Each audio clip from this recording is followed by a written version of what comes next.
Hello, phenomenal humans of the interwebs. Welcome to eSpot Live. I am Ellie, as always, joined by the illustrious Rodney, who is my co-host slash emotional support duck. We are both very happy to be here. I've already got some people in the chat, so that's super fun. As always, I'm going to go ahead and start today with disclaimers. So my computer saga has continued, and I believe I'm actually, things are supposed to be working how they're supposed to be now. I know that was a complicated sentence, but I mentioned on Monday's show that I was kind of functioning on duct tape and glue version of a fix, but now everything should be functioning as it's supposed to. So I guess the disclaimer here is if something goes wrong, it's new. But I want to have that kind of open, honest communication between us. So, as always, if anything goes wonky, let me know in the chat. I pointed the wrong way because the camera... Anyways. Let me know in the chat. And, yeah, that's pretty much it. Just software issues that, as far as I understand, are fixed. But again, that's as far as I understand, which is really not saying all that much. And interwebs issues because of reasons. It just likes to act up sometimes. So that's all I really have. G-Man's letting me know that the video is smooth today. That is beautiful to hear. Here's to hoping it stays that way. Knock on wood. Anyways, that's all I got. Happy Thursday. I think, yeah, yes. It's Thursday today, so happy Thursday. I am stalling a little bit because I feel like there was something else I was supposed to say in the disclaimer, but it's not coming to mind. So, we're going to just go ahead and move on with just a very brief, I have a chair. I'm still super excited about that. Sorry. Okay. Now we're moving on.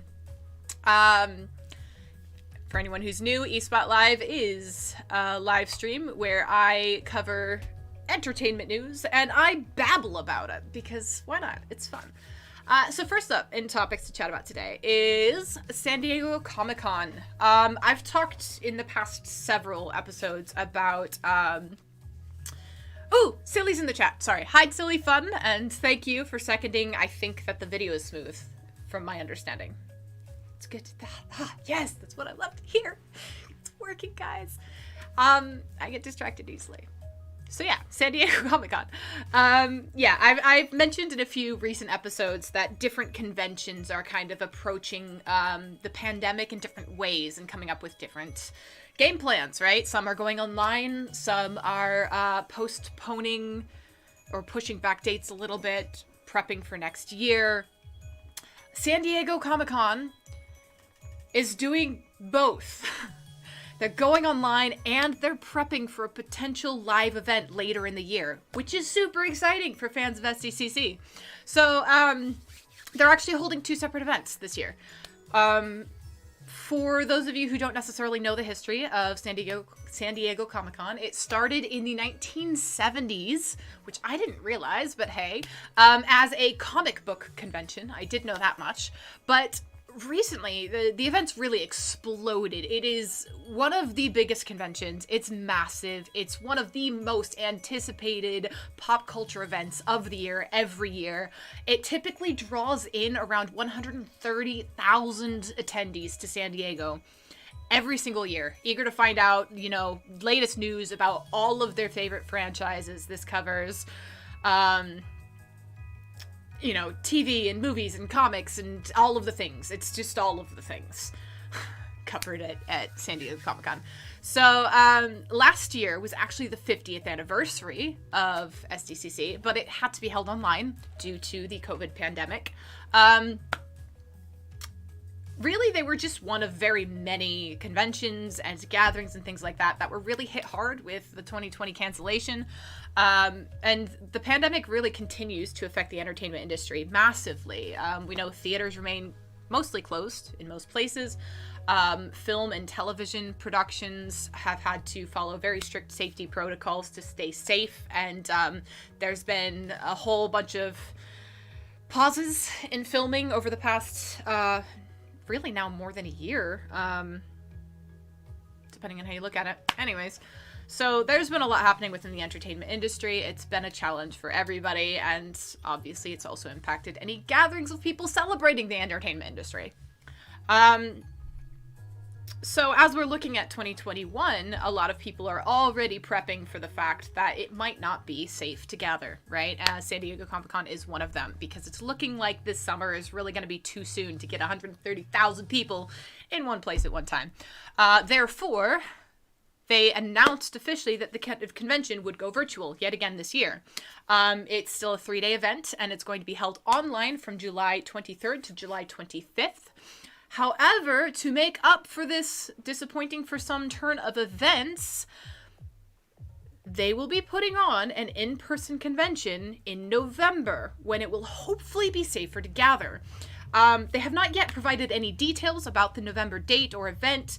They did say that more information, detailed information about the dates, badge prices, who's going to be there, etc. All of that will hopefully be announced as they know more. So for some people, it's probably a bit disheartening to hear that the convention's online yet again, but ultimately, they're just trying to do what's best for the people and themselves and keep everybody safe. And I know that's just been very complicated this year, last year. But I can't stress enough that SDCC is a massive event. It's massive. There is no way to guarantee safety from a pandemic with a gathering like that in person right now. So as the industry as a whole is just struggling to get back on track, various major studios are coping in different ways. So Warner Brothers, as I covered before, is going to be releasing their entire 2021 slate on HBO Max.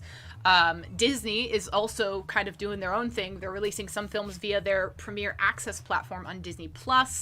Meanwhile, there's plenty of other studios that are kind of continuing to shuffle around release dates as they hope to really maximize box office profits once theaters are back up and running and open, etc.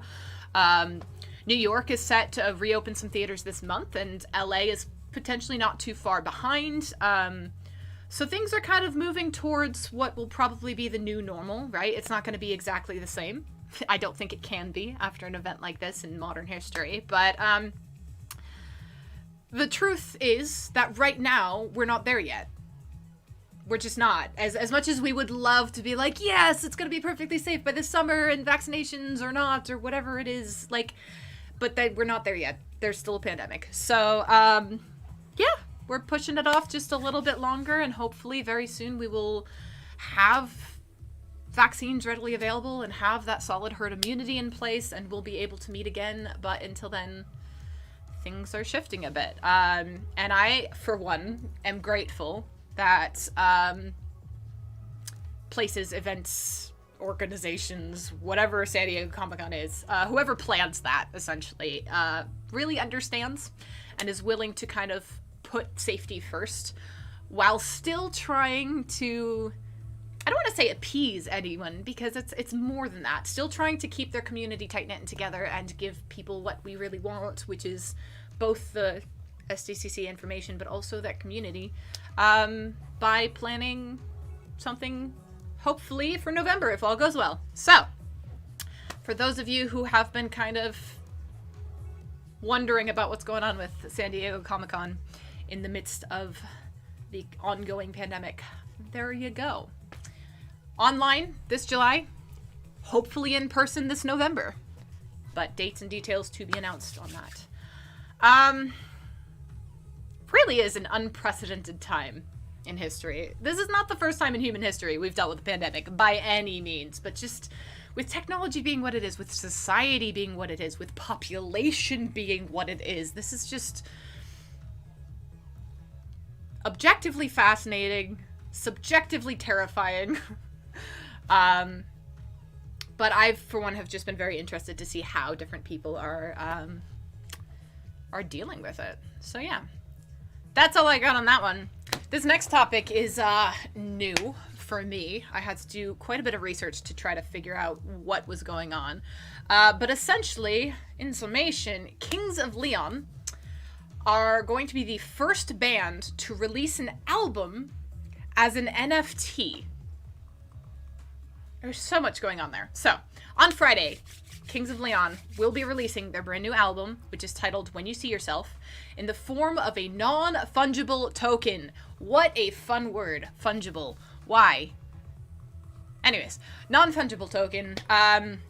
So just in looking into that, something that is fungible is kind of like, I don't know if replaceable is the right word, but equitable, while something that is non-fungible is 100% unique.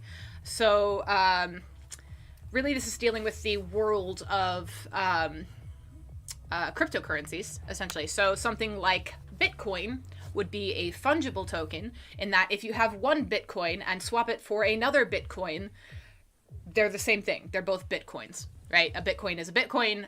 While the value is going to shift, the coins themselves don't shift value. I mean, they do, but they do together. So one coin to another isn't different. While something non-fungible is a 100% unique token that cannot be swapped out with anything that's exactly the same. There's only one. Hopefully that makes some sense. And Kings of Leon is the first band to just do this in the form of an album. So the band is actually dropping 3 types of tokens in this series. And they've called the series NFT Yourself. Heyo. So yeah, all of this was reported through Rolling Stone. One type of these tokens is a special album package, while a second type is going to offer live show perks, such as front row seats for life. And then there's a third type as well that's just for exclusive audio-visual art. So they're all very different. All 3 types of tokens offer art designed by the band's longtime creative partner, Night After Night. The smart contracts and intelligence within the tokens were developed by Yellowheart, which is a company that wants to use blockchain technology to bring value back to music and better direct to fan relationships. So better that kind of connection between a fan and musician. So again, going back to NFTs, they're a type of cryptocurrency, but they don't hold money. They hold assets, and they're unique. So the asset can be art, tickets, music, etc. These NFTs all operate on a blockchain, which is a publicly accessible and transparent network. So anyone can see the details of any NFT transaction. There are computers involved in the transaction that become part of the network, which keeps updating. So it can't be hacked, for now, due to the nature is like this many-headed hydra. So it's a very kind of complicated and relatively secure system. So in the case of NFTs, their value becomes subjective and therefore fluctuates, kind of like stocks. So it might be sold at a specific price, but then after the sale is finalized, because it's this unique, whatever it is, asset, the value then begins to fluctuate. Silly's in the chat. Hail hydrate. I see what you did there. I approve.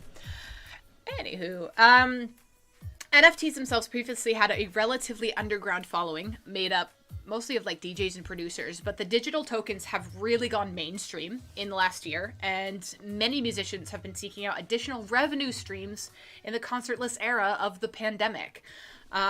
So some examples of these music groups are Portugal, The Man, Shawn Mendes, Grimes, and Linkin Park's Mike Shinoda. They've all gone on board in recent weeks of these NFTs.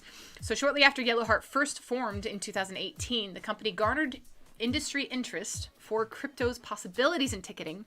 But the founder and CEO, Josh Katz, said that it's just one facet. So as they did with Kings of Leon and Portugal, Katz has offered consulting services through Yellowheart to educate artists about blockchain and create their unique NFTs. So Kings of Leon's album will be released everywhere albums are typically released. It's going to be on Spotify, iTunes, Apple Music, Amazon, etc. However, the NFT version available on Yellowheart will be the only product with these special perks added. So the token priced at $50, includes enhanced media, kind of like an alternate moving album cover. It also has a digital download of the music and a limited additional vinyl attached to it. The sale of the album NFTs is going to open on Friday at 12 p.m. Eastern Time and continue for 2 weeks. After that time, there will be no more made, and the NFT then becomes a tradable collectible. So Katz, quoting the interview with Rolling Stone, said, "Over the last 20 years, 2 lost decades, we've seen the devaluation of music. Music has become great at selling everything except music. There's been a race to the bottom where, for as little money as possible, you can have access to all of it. Previously, it cost $20 to go get one song." So he believes streaming subscriptions-based pro rata model is irreparably hurting artists. And NFTs can make modern fans want to own music again. It's early stages, but in the future, I think this will be how people release their tracks. When they sell 100,000 at $1 each, then you just made $100,000. So with that, Yellowheart is minting 18 unique-looking golden tickets, also as part of the Kings of Leon NFT release. So out of these 18, the band will auction off 6 and vault the other 12, kind of like a painter would do with a rare piece from a series of art. So Katz goes on to explain each one of those is a unique NFT with the most incredible Kings of Leon art you have ever seen. Each golden ticket also unlocks an actual concert ticket, marking the first time a music ticket has been officially sold as an NFT. So whoever owns the token is guaranteed 4 front row seats to any Kings of Leon concert during each tour for life. The token owner also gets a VIP experience. This is going to include a personal driver, a concierge at the show to take care of their needs, a hangout with the band before the show, and exclusive lounge access. Upon leaving the show, the fan's car will have 4 bags filled with every item from the merch booth. This is like a serious perk, y'all. For fans of a particular group or band or artist, this is kind of really cool.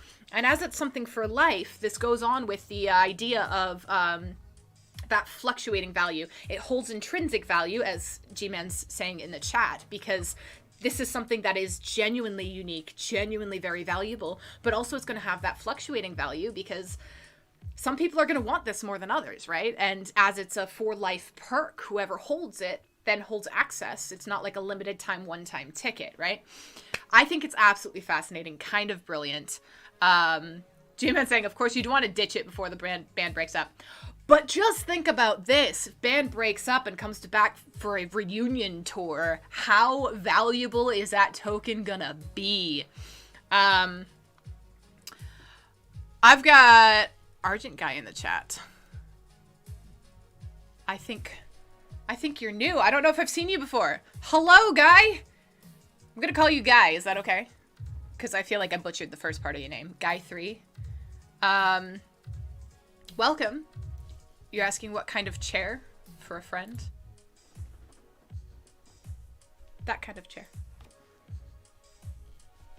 Hopefully that was what you were asking. Anyways, so yeah, I think that this is absolutely brilliant with the NFTs. I think it's fascinating. I never would have thought of any of this, but it's just like really interesting way to, again, put the focus back on music, right? To sell music, sell that direct relationship between a fan and a band or group or musician or however that works, right? Because that's where that subjective and fluctuating value comes in, because you're selling a connection, a direct link to the group. I just think it's fascinating. So exciting. Now I have to find where I was in my notes. Anywho. So yeah, that whole personal fancy access pass. And so Katz is pointing out that this in particular is an extreme example in order to prove a point. They're launching this whole thing, right, with Kings of Leon. So Yellowheart wants to show people how much control can be put into the ticket with smart contracts. Moving forward, he says that the same tech can be used for general tickets, which could be a huge advancement in the secondary market. So every time an NFT is resold, a percentage of the money earned could go to the artist or whoever's included in the contract, perhaps even a charity. In such instances, Yellowheart can also set a maximum price that the NFT can be resold at, which could eradicate scalpers.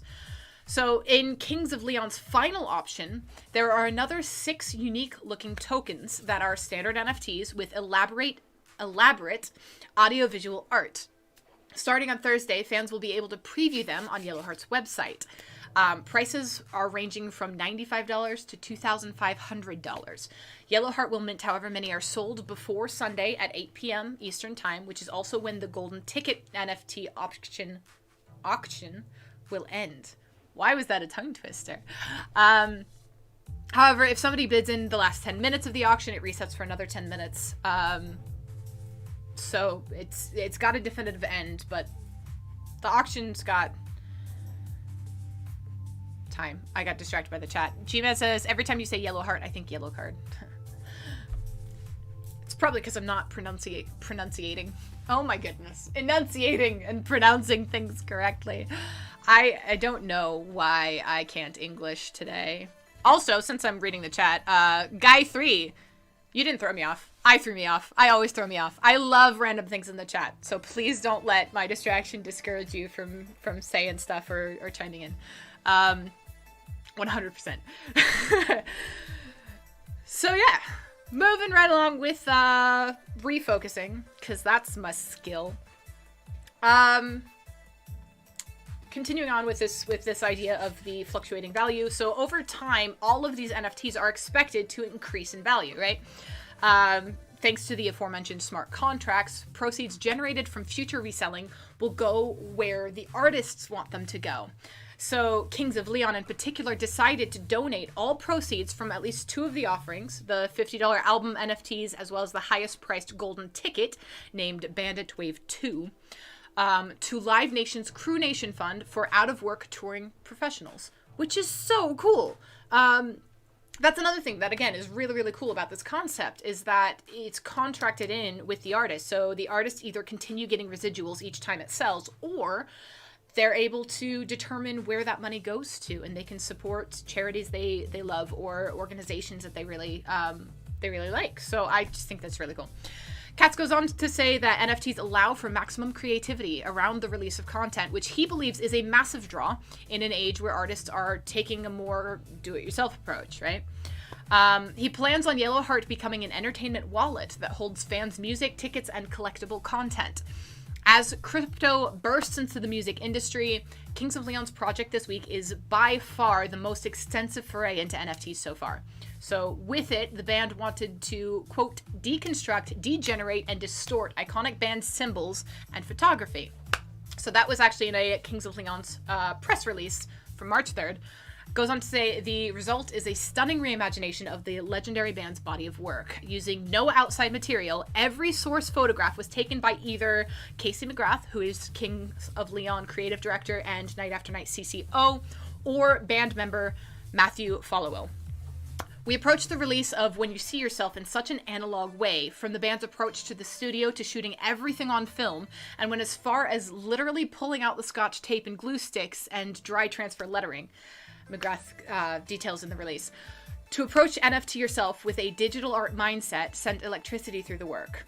For those in the space that understand, they'll appreciate the techniques of audio-generated imaging, pose detection, and pixel morphing that we use to create this collectible art. For those that don't, we hope they'll appreciate the undeniable power and emotion that results from the collision of analog and digital. So it's also just very unique visual art that's coming along with these NFTs as well. I just, in summation, think that entire thing is cool. I feel like this is the year that I'm learning about a bunch of kind of strange, not strange, but just new. Where am I going with this?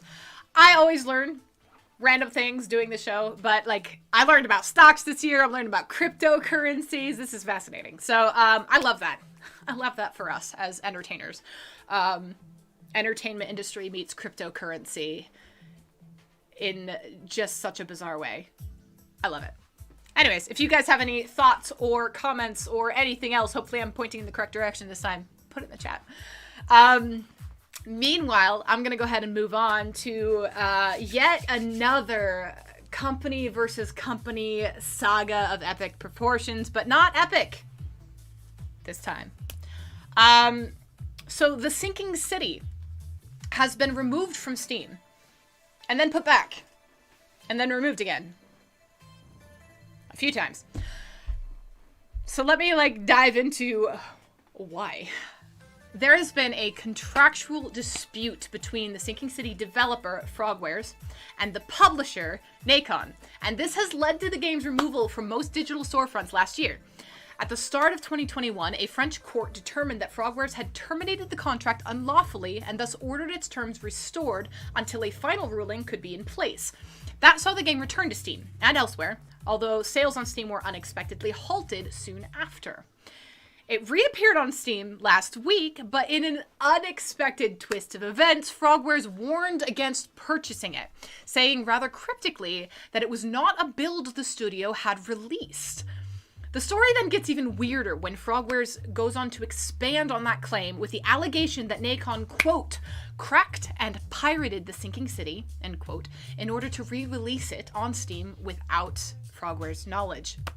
There is a lengthy post that begins with a rundown of the dispute between Frogwares and Nacon, which led the studio to repeatedly refuse to deliver an updated master version of The Sinking City for release on Steam. The matter is currently before the courts, and a decision may not yet be made for some time, because as we've talked about on other days with other court cases, that's its own thing. It takes a very long time. So as of February 26th, a new version of the game appeared on Steam. This led to a massive escalation in the dispute. Frogwares is claiming that the version of The Sinking City that Nacon put on Steam is actually a build that it had specifically prepared for release on Games Planet that has been cracked and slightly modified to remove logos and other related content. The studio alleges that Nacon decompiled the game using a key to get around the Unreal Engine encryption system, which Frogwares says it, quote, is not do-it-yourself work by inexperienced people. This is done by programmers who know Unreal well, end quote. So after that, it was apparently a matter of modifying some config files, making a few other changes, and then recompiling the game for release on Steam. The studio claims that it can prove this happened because it downloaded the Steam version released by Nacon and tried the existing encryption key on the archive, and it worked. So their quote says, the hackers didn't even care to use a different encryption key than the one we created when recompiling. The studio also claimed to know how Nacon acquired the key, but said that that information is being saved to be submitted specifically to the courts. From there, the update moves into a relatively complex explanation of what was changed and how, along with further allegations of steps Nacon took to hide the fraudulent exploitation of the game on Steam and perhaps other platforms.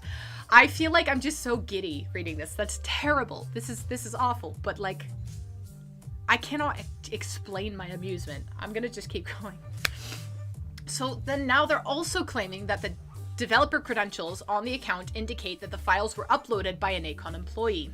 Frogwares emphasized that it does not hold Steam nor Games Planet responsible for its allegations. It says that it fully believes that Games Planet version was legally purchased and that Steam had no reasonable way to know that the build's true origin. It does not, however, mince words about Nacon. Frogwares goes on to say, quote, Nacon has proved they are willing to do anything possible to serve their interest, including illegal actions. They ignored the decision of the justice and bypassed them, pirating the Sinking City in order to deceive their partners, Steam, in the first place. There are long-term damages we need to take care of. Nacon unpacked our data, stole our source code, and used it. Nacon can create a new version of the Sinking City using our assets. They can resell, reuse, recycle our content and our tools, etc. We have to take measures of what happened now and follow the best path on the legal side to prevent anything like this happening again. the dispute between these two companies has also continued to unfold on the new Sinking City Steam page itself, because both companies still appear to have access to it. So now they're just like going back and forth, writing on the wall on the Steam page directly. There's something about this that feels so high school. Anyways, I'm gonna continue. So Nacon then posted an update that says, quote, "We regret that Frogwares persists in disrupting the release of the Sinking City. It's easy to play the victim, but all we seek is that Frogwares respect its commitments, both in the contract and as demanded by the courts. In regards to feedback on the release of the Sinking City on Steam, this is an official and complete version. However, due to a lack of cooperation with Frogwares, we are unable to integrate Steam-specific features like cloud saving and achievements. Thus, this version contains only the base game without any additional content. Despite this, we have organized the release so that fans on Steam can enjoy the game." End of quote. Then there was another update, a couple hours later, by Frogwares, saying that the new version of the Sinking City now on Steam is a pirated one. So, worth noting that as of this moment, all of these claims against Nacon are unproven. However, it is worth noting too that Frogwares making these allegations public kind of hints at the fact that they are confident that they have evidence or whatever. It's kind of remarkable that they're willing to just kind of put all this out there in the public. They're withholding some information, saying that they're going to deliver it directly to the courts, but for the most part, this is just open a heyday. So then, all of this leads up to March 2nd. On March 2nd, the Sinking City was removed yet again from Steam due to a DMCA takedown request filed by Frogwares. So, Valve's vice president of marketing, Doug Lombardi, told Vice in an interview, "The Sinking City has been in dispute in French courts for a while. An interim decision last fall appeared to give Nacon the right to distribute the game on Steam while the litigation proceeded. However, today we received a DMCA takedown notice for the version that Nacon recently shipped, and so we have responded to that notice."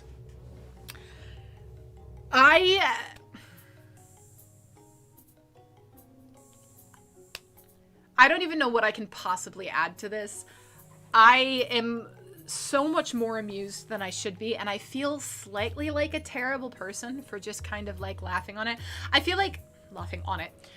Anyways, I feel like sometimes these things are so far above my head that it's like, there's nothing you can do about it, right?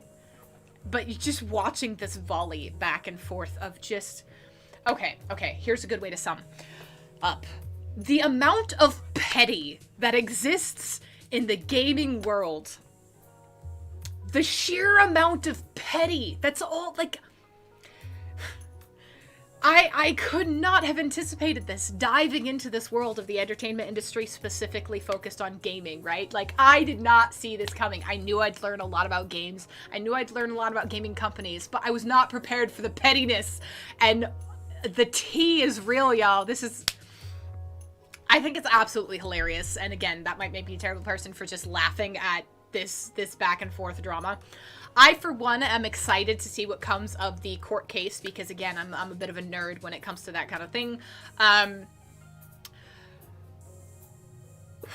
I completely lost my train of thought out of nowhere. But yeah, I'm excited to see what happens with the court case. I am excited to see if any more drama unfolds on the Steam page. Check it out if you guys haven't yet. Just for the funsies, if nothing else. It's now, like I said, Steam has found itself. Okay, can I also say, poor Valve. Like, I'm sure that they're involved in their own drama and pettiness. I'm sure, because apparently that's a requirement for this industry. But Valve has just been, against their will, thrown in the middle of the Epic versus Apple court case, which I detailed last episode. And now they've just been thrown in the middle of this back and forth between Nacon and Frogwares. So,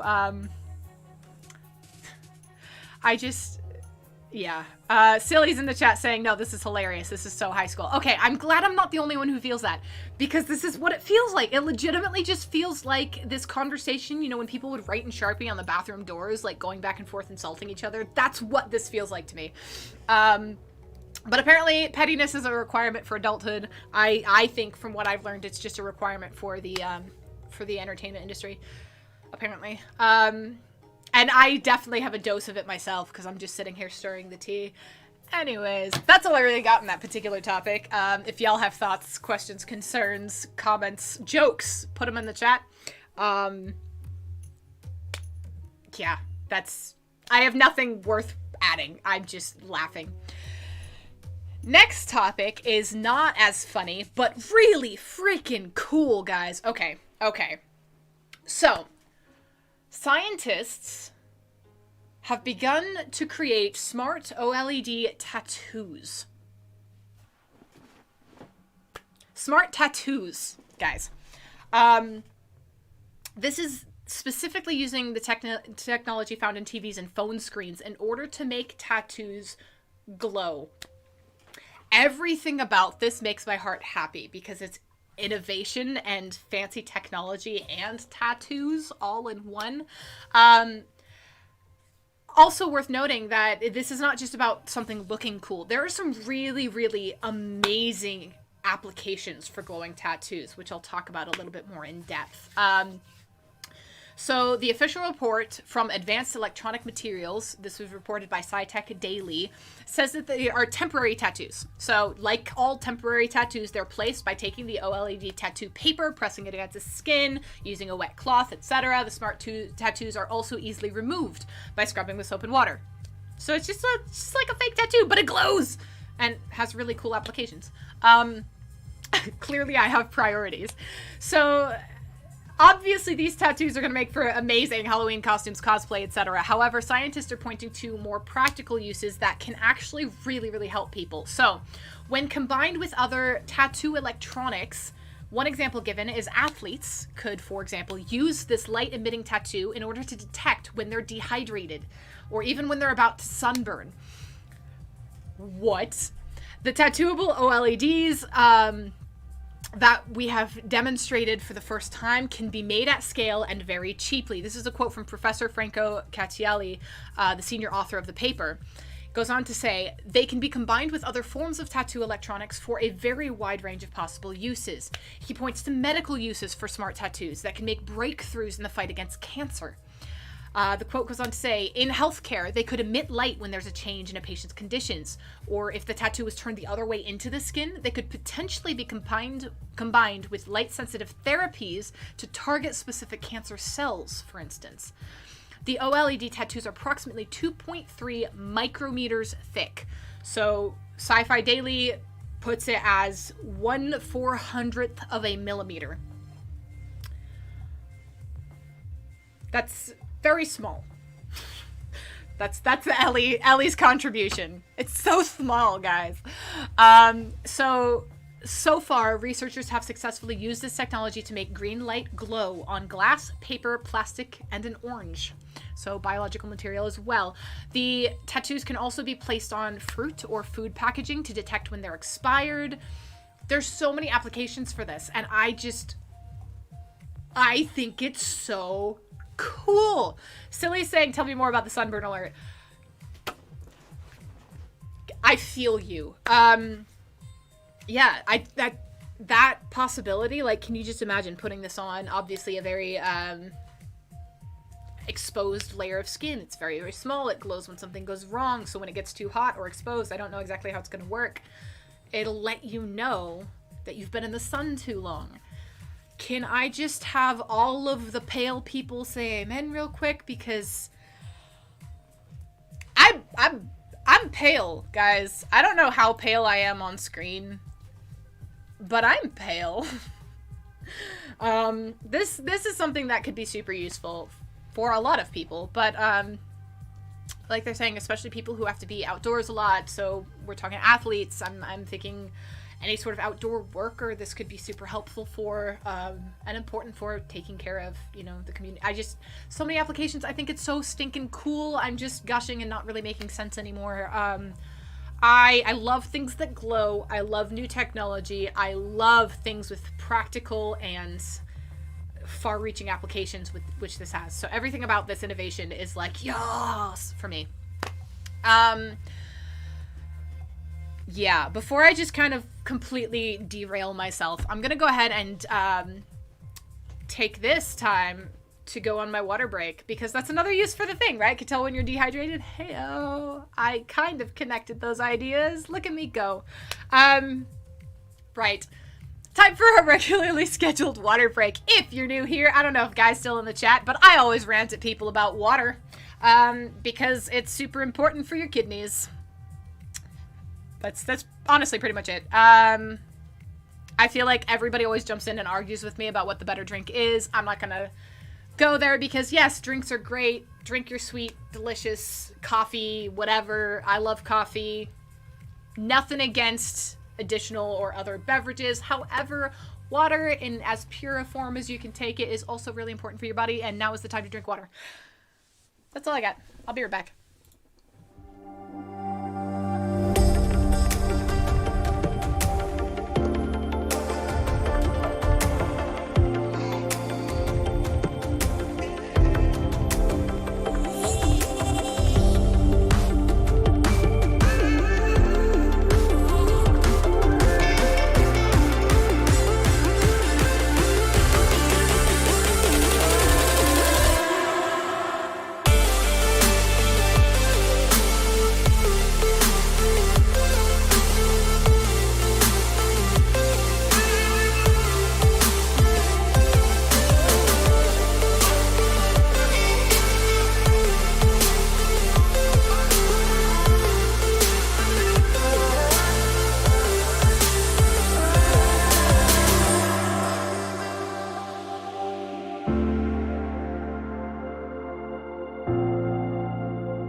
And I'm back. See, does not take long to drink water. While I'm jumping in, I want to take a second to... Oh, I thought my audio was off. I want to take a second to, first of all, appreciate the fact that Silly's comment in direct relation to me talking about beverages, the blood of my enemies, was the only thing that appeared in the chat box during the BRB screen. And so anybody who just catches the sight of that will have no context, and that's hilarious. Anywho. Also, Nightbot's promoting some stuff in the Twitch chat, and so just to shout that out to our YouTube viewers as well, make sure you check out our first game, Awoken. Awoken is chapter 1 of a series of Reverie. It's available in early access form on Steam. Psychological horror, fascinating game. Check it out. Support us. Yay!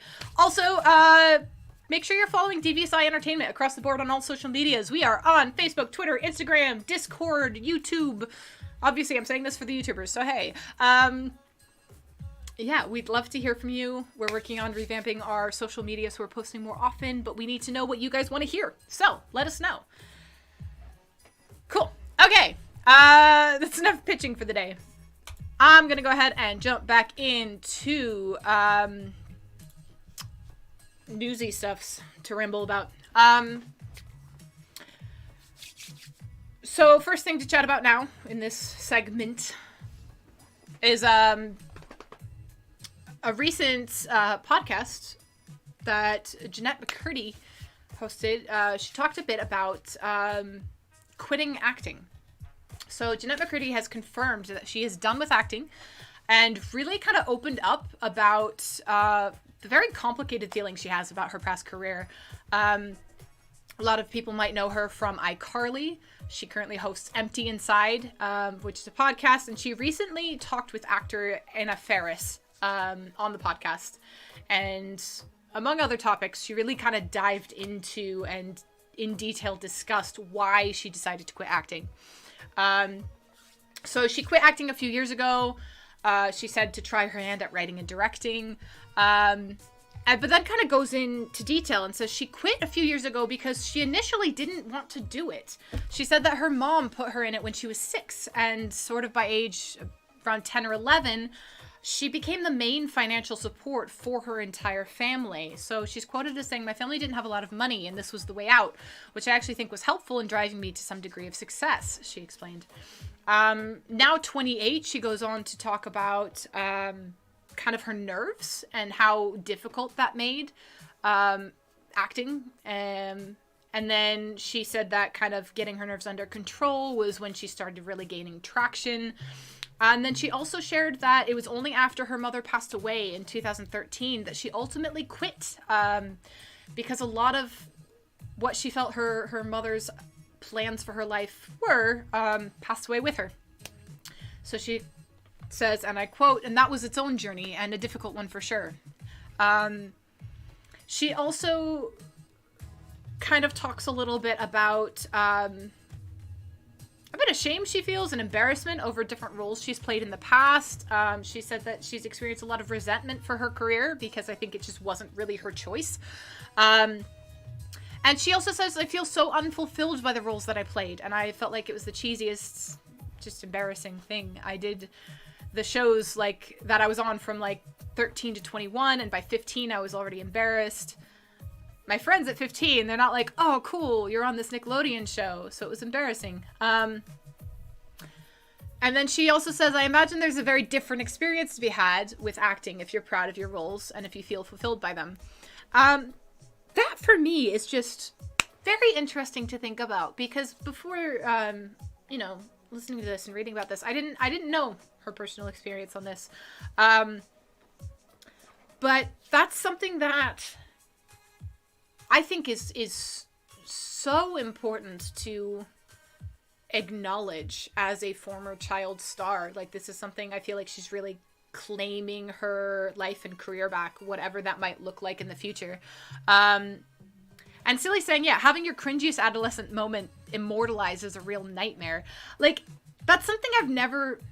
Actually, no, I kind of have thought about it before. Like, I sometimes struggle to watch things because of secondhand embarrassment, because I deal with anxiety in different aspects of my life. And in high school in particular, I had so much social anxiety. The idea of dealing with that and then going on screen and then having my performances, when especially something like a Disney show, nothing against them, they're awesome, they work for their audience and a lot of people have a lot of fun with them, but it's very overdone. Like, right, it's not a realistic, serious, dramatic performance. It's very much a hyperbolic one. And yeah, I can't even imagine being expected to do a performance like that, having it watched by my peers while dealing with the anxiety of being a high schooler all at the same time. And so I'm just so glad that she's talking about it, because I think that this is important. You know, she was a kid dealing with a lot. And as Silly's saying in the chat, also super proud that she's working through her trauma. Me too. And being so open and honest about it. I just think that's really, really cool. And so she has said that she'd be open to potentially returning to the screen at some point in the future if the opportunity to work with a director she really admires arose. So I think she kind of seems to have quit the typecast that she was put in and is willing to kind of jump back into it, possibly, but only for very specific projects. And that's another thing that I really admire too. You know, as someone who has kind of like looked at acting from the outside for a very long time, because I was terrified of it until very recently, when I kind of have started diving into the world of the entertainment industry, of hosting, of acting, etc. I think that there's this misconception that there's no choice for actors. And I've heard and read this, and honestly, it was like the biggest turnoff to the industry for me. It's what scared me away from it, was that idea that I wouldn't have the choice, that you take any role that's given to you because it's a role and you should be grateful. And that, you know, once you gain a certain amount of clout, then you can choose to draw boundaries. And that terrified me, because boundaries are important. And even before I had words or understanding of why I needed specific boundaries, I knew that, like, I could not cross that line and recover from it. And so this is such an important conversation to have, because so many people entering the acting industry don't, especially from such a young age, you don't know how to draw boundaries. And your boundaries might look different from someone else's. Some people are 100% comfortable doing certain things on screen, even something so simple as like a over-the-top, dramatic, embarrassing type performance. Some people love that. They have so much fun with it, and some people don't. And knowing that, understanding that, having that boundary, being able to say no to roles is so very important. And that's something that, had I entered acting at a younger age, I wouldn't have known how to draw those boundaries, and it wouldn't have ended well for me. And so, yeah, I just think this is such an important thing to address and talk about. You know, she goes on to say, and another quote from her is, "I feel like I have a point of view and I have a vision. We'll see where things go in a few years." She's been very open with fans about her struggles that she faced in the limelight, particularly a battle with disordered eating as well. So in 2019, she wrote an essay for HuffPost, and she wrote, "My disordered eating started when I was 11. As a child actress working in Hollywood, I quickly learned that remaining physically small for my age meant I had a better chance of booking more roles." In the piece, she goes on to talk about grappling with anorexia and bulimia, as well as the later process of recovery. So she goes on to say, "Identifying my eating disorder voice was the most pivotal aspect of my recovery. I had to learn to understand this thing in and out." She concludes the essay with a note of hope, saying, "I still get eating disorder urges, compulsions, and occasional fantasies. I still hear that old eating disorder voice, but luckily I hear it less and less often. And when I do hear it, I now have the tools to muffle it."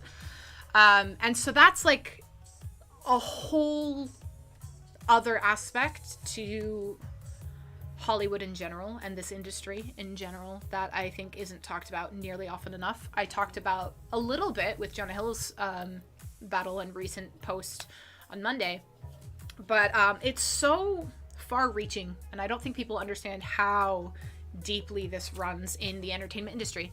It's not just in acting, you know, it's across the board in entertainment, and it's obviously not only in the entertainment industry, but it is definitely prevalent there, and not talked about as often as it should. And to think about, you know, again, just going back to what Silly said and I seconded before, just, I don't know Jeanette McCurdy at all, but like, I'm so deeply proud of her and grateful that people like her are willing to speak publicly about these types of struggles, so that maybe that next little 11-year-old who's looking at this industry and interested in it but terrified of it can maybe take a step back if that's not what she wants or is ready for, or whatever that might be. I just think it's important to talk about. I'm going to catch up on the chat real quick.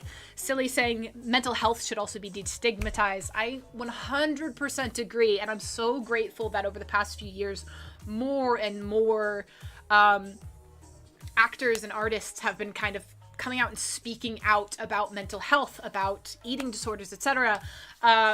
You know, there's a podcast called Inside of You with Michael Rosenbaum, who it's a really hard-hitting podcast. I love it, but a lot of actors have come on and spoken about, again, these just really deep internalized struggles dealing with mental health issues, anxiety, depression, eating disorders, everything. And just more things like that happening is very encouraging to people like me. So I'm glad it is happening. And then Silly's also saying boundaries are especially important for kids and young adults, and I'm sad she didn't get that. I agree with that 100%. I feel like boundaries are most important before we really understand how to set them, and that's why having that support system is so valuable in a child's life, to have somebody there to teach you about boundaries. And for those who don't have that, it can have some far-reaching repercussions. So yeah, that's kind of a more serious topic, but I did want to talk about it because I think it's super important, and I'm grateful that McCurdy's talking about it. I'm grateful that, you know, I have the opportunity to talk about it.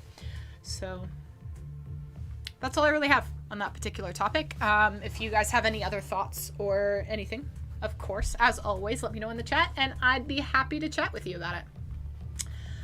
Moving on to something a bit more lighthearted and, again, kind of more technology focused. Sony has officially patented a way to turn random items into PlayStation controllers. Now, this gets a little confusing, but is super cool. Sony's officially patented this technology. It's going to allow players to turn household objects and even fruit into PlayStation controllers. Players would use a camera to scan objects for the system to detect, which could then be used for specific in-game functions. So this was reported by gamesindustry.biz. This recent Sony patent was filed for the innovation, identifying that game peripherals could be seen as too complicated and expensive for certain users, and reasoned that, quote, it would be desirable if a user could use an inexpensive, simple, and non-electronic device as a video game peripheral. So their potential solution? Turning readily available objects into peripherals for games. As long as the object is non-luminous and passive, Sony is suggesting that it could be used as a controller. So the figures in the patent show a banana and a pair of oranges as the examples of potential peripherals. The patent says that a user could hold the object in front of a camera, which could then interpret the object in order to impose inputs on it and make it usable in-game. The copy also talks about how the technology could generate, quote, an augmented reality image of a non-luminous passive controller, end quote, and then detect changes in the pose of the object in order to adapt to a player's hand movements and generate superimposed virtual inputs, mentioning a finger detector. So Sony showed a figure that shows the X and triangle buttons overlaid onto a banana as an example of this idea in action. The figure illustrates schematically an example of how the non-luminous object may appear to the user when one or more virtual buttons have been superimposed on top of the user's view of the object. So that's what the patent itself says. The copy suggests that an image of the banana with virtual buttons could be seen via a head-mounted device. So an image overlaid on top of a transparent display through which the user looks, or a video shown on the same screen the player's looking at. So once the banana has been mapped, you'd be able to see where you should push with your fingers for inputs. So other implementations include using motion to steer by using two oranges. So it kind of showed how it could use that as a steering wheel. And so... yeah, they were showing how you could change viewpoints with a household peripheral via generated axes. You can even input a pause command by putting a cup onto a saucer while both objects are being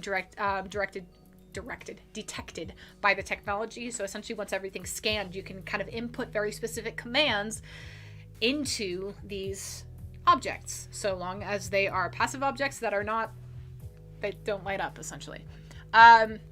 So home engineers have previously used fruit to play games, which I learned through this. So one example of that is some people played Overwatch using a bunch of bananas. That, however, has primarily been through using the fruit's electricity conduction to generate commands. So it's a little bit of a different concept. This is more in-depth and maybe even a flexible process.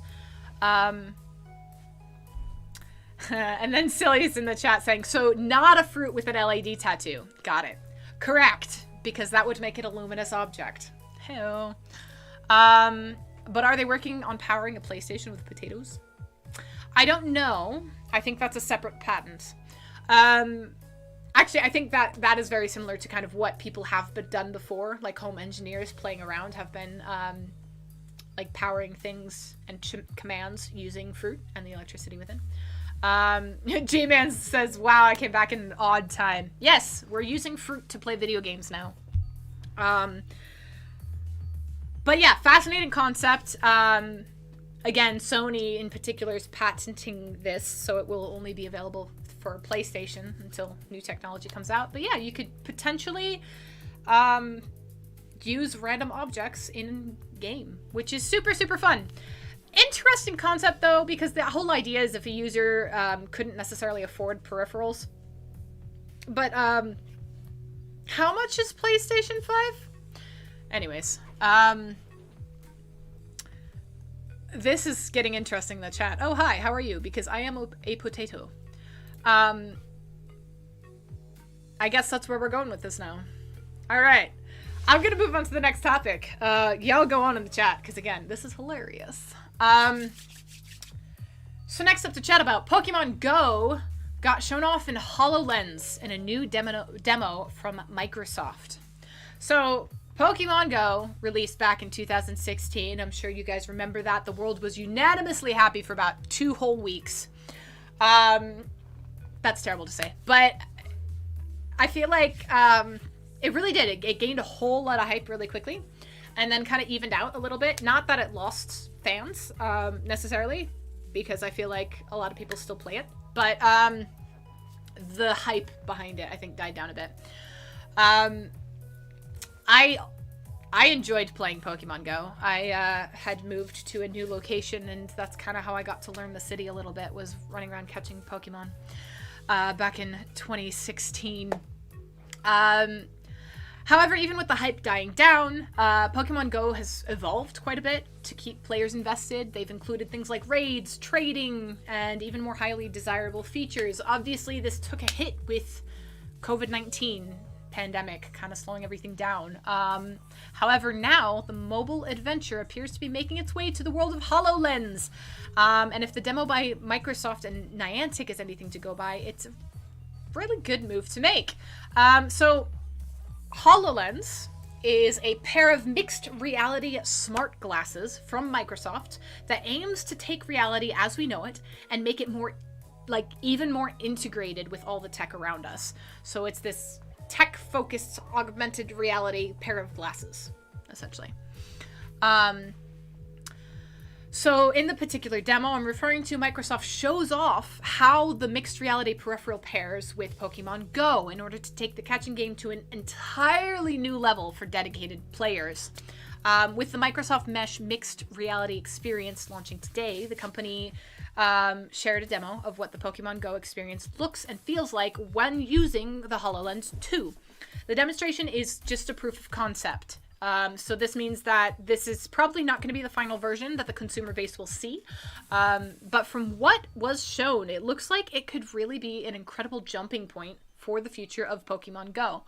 When Pokemon Go first came out, it was, you know, again, everybody had a lot of fun going out and exploring the area, getting to see everything through this kind of new lens, seeing Pokemon in the landscape and everything like that. And it kind of renewed excitement, I think, for mundane environments.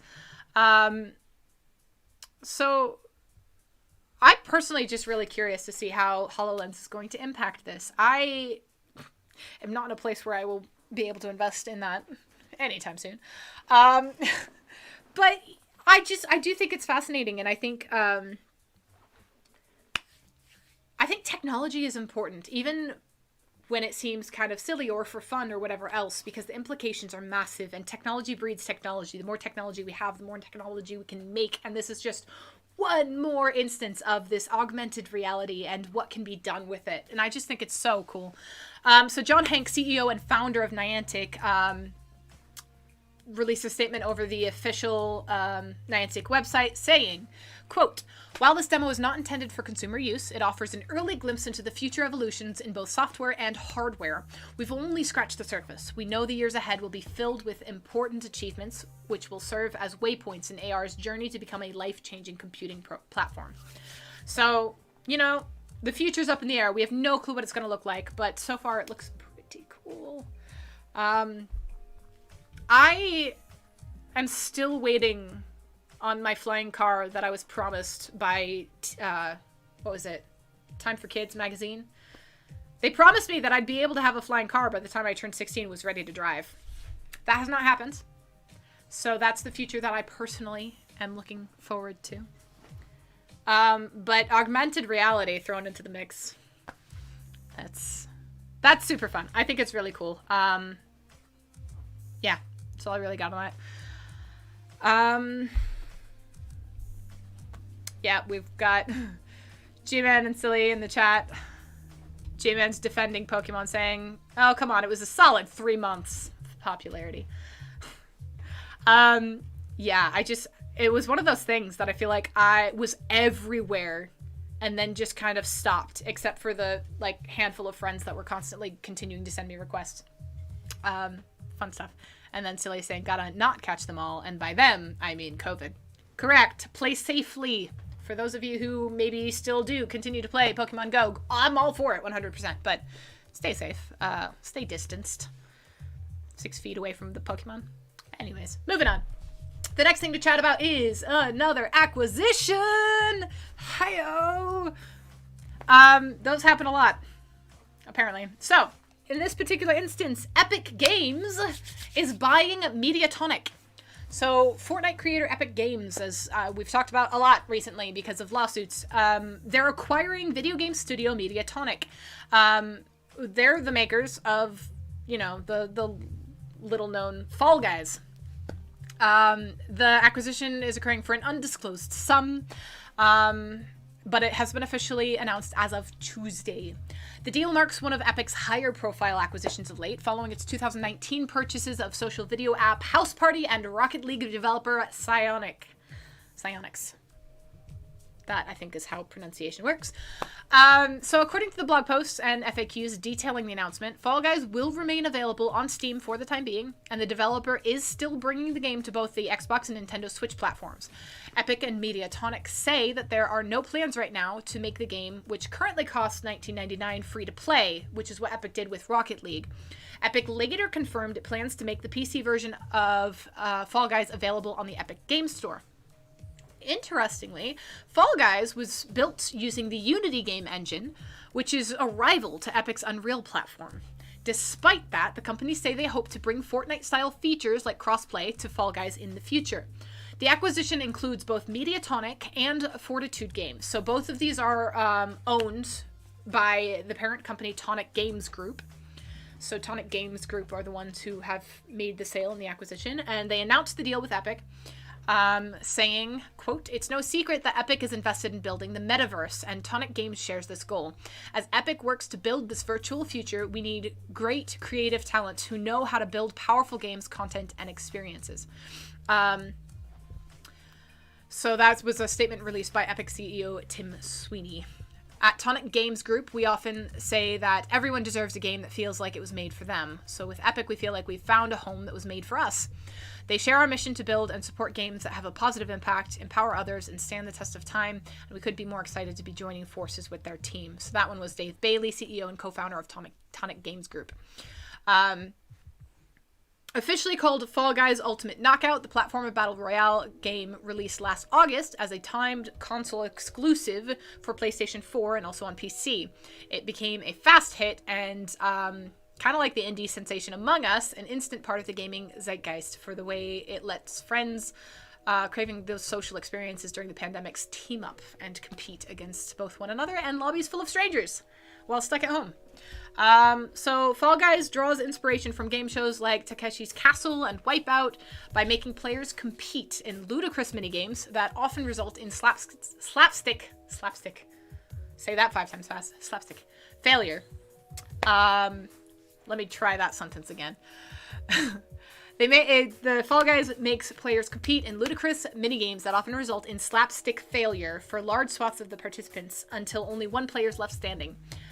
Since the game's release, Mediatonic has followed closely in Fortnite's footsteps by releasing seasonal themed battle passes, as well as cutting deals with brands to bring trademarked designs and characters into the game as optional character skins, which is a business model that Epic's obviously very familiar with and likely plans to continue.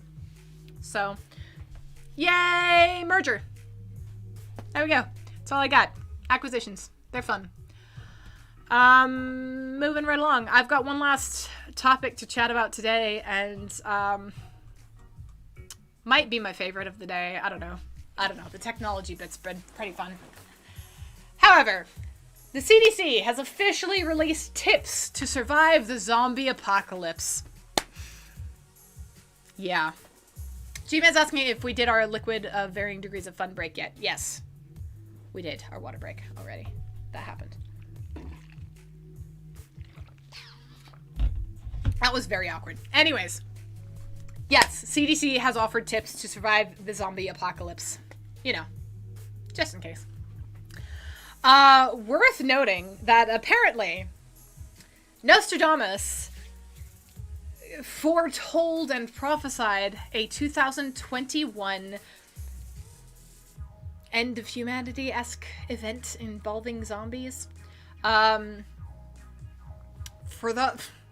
those of you who, like myself, are like, wait a second, what? Nostradamus was born 16th century and was best known for his book, I'm gonna butcher this, Les Prophètes. Hold on. Les Prophètes. French is hard. I did actually attempt to study it and failed miserably at one point in my life. The prophecies, essentially, is my understanding of the translation. I did not mean to butcher that as badly as I did the first time. Anyways, this book is a collection of prophecies that Nostradamus made. He's a French physician. He expressed prophecies in verses called quatrains. And some people believe that his predictions illustrated things like the rise of power of Adolf Hitler and the Second World War. So people who kind of have interpreted his prophecies to have had come to pass, that was not English, but I think you know what I meant, are now looking forward to a zombie virus this year. So he predicted that in 2021, a scientist would create a biological weapon and produce a virus that can turn humankind into zombies. So the official quatrain is, few young people, half dead to give a start. Dead through spite, he will cause the others to shine, and in an exalted place some great evils to occur. Sad concepts will come to harm each one. Temporal dignified, the mass to succeed. Fathers and mothers dead of infinite sorrows. Women in mourning, the pestilent she-monster. The great one to be no more, all the world to end. And apparently this is supposed to happen this year, 2021. And somehow that translates to zombies. I didn't come up with this, but in order to quell concerns raised by this Nostradamus prediction, the Center of Disease and Control and Preparedness, aka CDC, has shared official tips on how you can be zombie ready in case of a sudden outbreak. The brilliance behind this is they're very much using this fascinating platform in order to talk about general preparedness for natural disasters, which is just, again, absolutely brilliant. The CDC said, it turns out that what first began as a tongue-in-cheek campaign to engage new audiences with preparedness messages has proven to be a very effective platform. We'll continue to reach and engage a wide variety of audiences on all hazards preparedness. So, according to the CDC, you prepare for the possibility of a zombie apocalypse kind of like you would for many other disasters. So they essentially talk about preparing for a disaster using a zombie apocalypse as an example. And then they said, you may laugh now, but when it happens, you'll be happy you read this. And hey, maybe you'll even learn a thing or two about how to prepare for a real emergency. They talk about things such as preparing an emergency preparedness kit. So this is going to include things like water. They recommend 1 gallon per person per day. They talk about food, non-perishable items that you eat regularly that you can set aside, medications, so make sure you're including prescription and non-prescription medications, tools and supplies like a utility knife, duct tape, battery-powered radio, etc. Sanitation and hygiene, they're talking household bleach, perhaps, as well as soaps, towels, etc. Clothing and bedding, make sure you have that. Important documents, so they recommend copies of your driver's license, passport, and birth certificate, just to name a few. And first aid supplies, of course. We all know that you're a goner if a zombie bites you, but you can always use this first aid kit to treat basic cuts and lacerations that you might get during a tornado or hurricane, or while you're fleeing from the zombies in the woods and you don't want them to smell blood. See, it's all connected. There's obviously more details on the CDC emergency page. Once you've made the emergency kit, the CDC then recommends that families gather together and come up with an emergency plan to make sure that you know where you're going to go, who you're going to call if the zombies appear. Or also if there's a flood or earthquake or other emergency. I love how they're throwing that. They're like zombies or, other things that you haven't been listening to us about for years. And so their basic plan involves identifying the types of emergencies that are possible in your area. Zombie apocalypse, floods, tornadoes, earthquakes, etc. If you're unsure, make sure you're contacting your local Red Cross chapter for more information. Then they recommend you pick a meeting place for family to gather in case, the zombies invade your home. Or in case there's an evacuation because of a storm.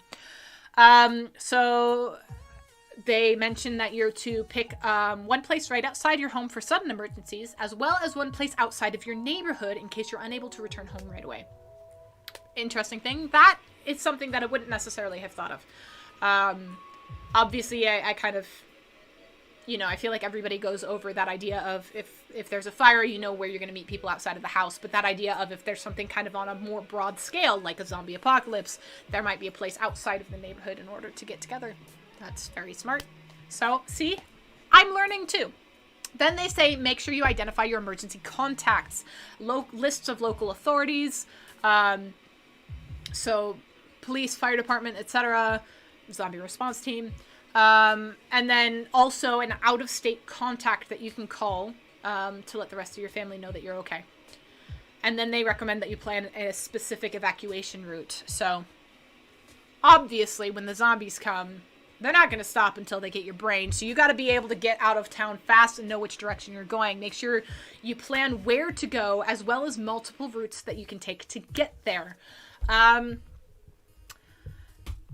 So yeah, and then they go on to say that if the zombie apocalypse does occur, the agency would conduct an investigation much like one for any other disease outbreak. I like how they're tying in a disease outbreak there.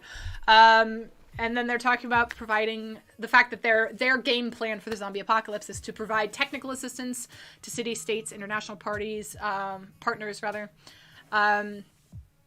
lab testing, patient management care, tracking contacts, so like point of origin tracing, infection control, including isolation and quarantine. I kind of feel like they're making a very specific statement about, like, maybe a pandemic or something. Yeah, so I think that this is absolutely hilarious that the CDC is officially prepping people in case of a zombie apocalypse. But also, other natural disasters. It's brilliant marketing that was, I think, kind of done on accident. They just kind of ran with the joke, and it's providing them a platform that they're, it's actually reaching further than they anticipated. So, for those of you who are preparing for the zombie apocalypse because you are worried about Nostradamus' prediction in Le Prophète, I'm still butchering that. How do you pronounce that? Because there's like letters that you don't say at the end. Anyways, yes, if that's your thing, then CDC has a plan, so make sure you're checking that out. And if you're not overly concerned about a zombie apocalypse, you can use this information to prepare for other natural disasters and or global pandemics. Yeah, I think it's hilarious. That's fantastic. Anyways, that is all I have. That's it for today, news-wise. And so, yeah, I had a very specific direction I was going with the outro and then just lost it because why not? Thank you guys. Thank you guys so much for joining. Thanks for joining the chat. Glad to chat with a new person today. Still don't know if Guy's still here, but it was nice to meet you in the chat. Yeah. I keep losing my train of thought. It's fine. Everything's fine. On behalf of DVSI Entertainment, I do genuinely want to thank you guys for your support. I want to go ahead and pitch our social media pages and everything like that, as well as Awoken on Steam. We've got some stuff that we're really fighting to get to you very soon. We've had COVID setbacks as everyone else has had. Why is English so difficult today? It's because I was butchering French and now I can't English either. It's fine. But yeah, we're really proud of what we're working on and we want you to be a part of it. So make sure you're following us on social media. And that's all I really got for pitching today. So I will be back Monday, 6 p.m. Eastern Time. That is 3 p.m. if you're on the other coast. If you want to catch up with anybody from DVSI in the meantime, check out our Discord group. You can chat with us on Facebook, Twitter, Instagram. And yeah. I'm getting distracted by the chat again. Nostradamus predicted that. He strikes again. Yes, indeed. In the meantime, between now and Monday, have an amazing weekend. Make sure you're staying happy and safe and hydrated and loving. And I will see you guys soon. And as always, most importantly, stay devious.